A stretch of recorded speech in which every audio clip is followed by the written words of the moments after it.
नमस्कार दोस्तों, मैं हूं अभिषेक और आप देख रहे हैं अधिगम एकेडमी पर हमारा चैनल। आज हम इतिहास के अति महत्वपूर्ण एक घटना के बारे में बात करने जा रहे हैं जिसे दिल्ली दरबार के नाम से जाना जाता है। जब इंग्लैंड में किसी नए सम्राट की या महारानी की ताजपोशी होती थी, उस दौरान उन्हें सम्मान देने के लिए भारत में भी दिल्ली दरबार का आयोजन किया गया था। समय समय पर भारतीय इतिहास में ब्रिटिश शासनकाल में 3 बार दिल्ली दरबार का आयोजन किया गया था। पहली बार 1877 में, दूसरी बार 1903 में और तीसरी बार 1911 में दिल्ली दरबार का आयोजन किया गया था। पहली बार 1 जनवरी 1877 को जब भारत के वायसराय लॉर्ड लिटन हुआ करते थे, उस समय ब्रिटेन की महारानी विक्टोरिया को सम्मान देने के लिए और उन्हें भारत की साम्राज्ञी घोषित करने के लिए दिल्ली दरबार का आयोजन किया गया था।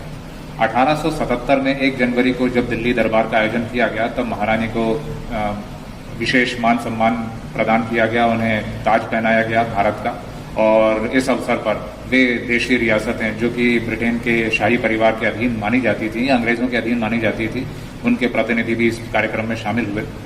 इस दौरान एक महारानी के द्वारा जो घोषणा पत्र जारी किया गया था, उसे कलकत्ता स्थित विक्टोरिया मेमोरियल में अंकित भी किया गया एक शिलालेख पर।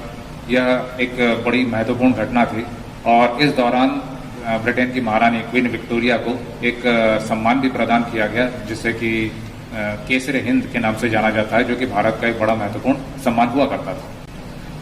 दूसरी बार 1903 में दिल्ली दरबार का आयोजन किया गया। इस समय हमारे भारत के वायसराय लॉर्ड कर्जन हुआ करते थे। लॉर्ड कर्जन के समय ब्रिटेन के नए सम्राट एडवर्ड सप्तम की ताजपोशी हुई थी और इस समय एडवर्ड सप्तम और उनकी रानी अलेक्जेंड्रा भारत यात्रा पर आए थे। भारत यात्रा पर आना था, किंतु वे यात्रा पर आ नहीं सके और उन्होंने अपने छोटे भाई ड्यूक ऑफ कनाट को इस कार्यक्रम में भेज दिया, जिससे कि लॉर्ड कर्जन बड़े निराश हुए थे। उन्होंने बड़े जोर शोर से उनके स्वागत की यहाँ पर तैयारी की थी, किंतु ब्रिटिश सम्राट दिल्ली दरबार में उपस्थित नहीं हो सके और ब्रिटेन के जो राजकुमार थे वो इस कार्यक्रम में आए थे। और इस दौरान जो एडवर्ड सप्तम थे, उनको भारत का सम्राट घोषित किया गया था इस कार्यक्रम के दौरान। दोस्तों, तीसरी बार जो दिल्ली दरबार का आयोजन किया गया था, ये बड़ी महत्वपूर्ण घटना है जो कि भारतीय इतिहास में दर्ज की गई है। 1911 की बात है, जब ब्रिटेन के नए सम्राट जॉर्ज पंचम घोषित किए गए थे। वे एक युवा सम्राट थे और उनकी महारानी मैरी और जॉर्ज पंचम दोनों ही इस दौरान 1911 में दिसंबर का माह था, भारत यात्रा पर आए। वे अपने शाही जहाज से मुंबई बंदरगाह पर पहुंचे। इस दौरान मुंबई को भारत का प्रवेश द्वार कहा जाता था। इसी उपलक्ष्य में मुंबई में उनके सम्मान में गेटवे ऑफ इंडिया का निर्माण कार्य प्रारंभ किया गया था। गेटवे ऑफ इंडिया का निर्माण कार्य 1924 में पूरा हुआ था और उस समय भारत की राजधानी कलकत्ता हुआ करती थी, किंतु सम्राट को कलकत्ता में बंगाल विभाजन के विरोध के कारण जो हिंसा और जो विषम परिस्थितियां बनी हुई थी, उस वजह से सीधे दिल्ली ले जाया गया।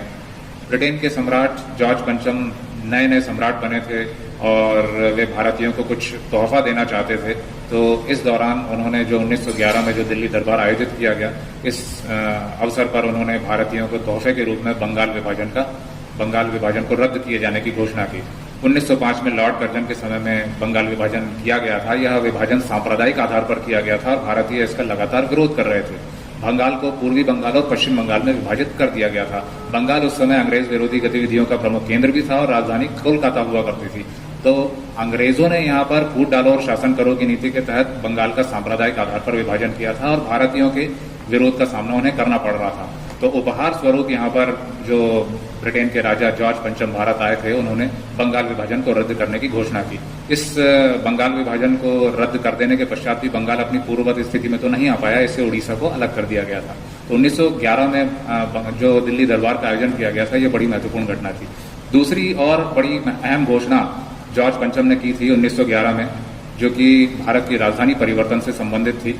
इस दौरान उन्होंने भारत की राजधानी कलकत्ता से दिल्ली हस्तांतरित किए जाने की घोषणा की। 1 अप्रैल 1912 को भारत की राजधानी कलकत्ता से दिल्ली हस्तांतरित किए जाने की अधिसूचना जारी की गई और दिसंबर 1912 को भारत की राजधानी दिल्ली हस्तांतरित हो सकी। 23 दिसंबर 1912 को जब राजधानी हस्तांतरित किए जाने का कार्यक्रम आयोजित किया जा रहा था, उस समय भारत के वायसराय लॉर्ड हार्डिंग थे और भारत के वायसराय लॉर्ड हार्डिंग पर चांदनी चौक क्षेत्र में रैली निकाले जाने के दौरान भारत के महान क्रांतिकारी रासबिहारी बोस के द्वारा एक बम भी फेंका गया था, जिसमें कि लॉर्ड हार्डिंग घायल हो गए थे। तो यह 1911 में जो दिल्ली दरबार आयोजित किया गया था, बड़ी अहम घटना थी।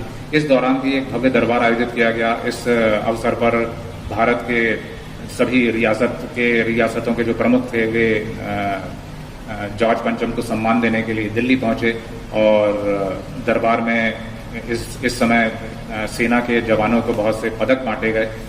इस समय जब जॉर्ज पंचम भारत यात्रा पर रहे तो उन्होंने भारत में शिकार की इच्छा भी जताई। तो इस अवसर पर एक भारत में बाघों के बड़े मशहूर शिकारी रहे हैं, जिनको कि जिम कॉर्बेट के नाम से जाना जाता है, केसर हिंद से सम्मानित किए गए थे।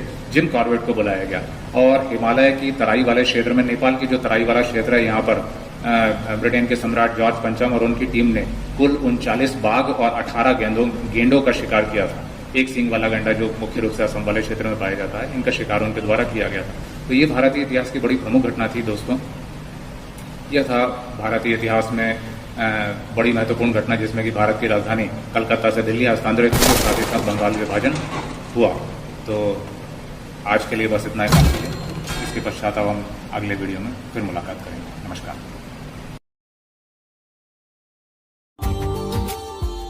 Subscribe now and press the bell icon. Never miss an update.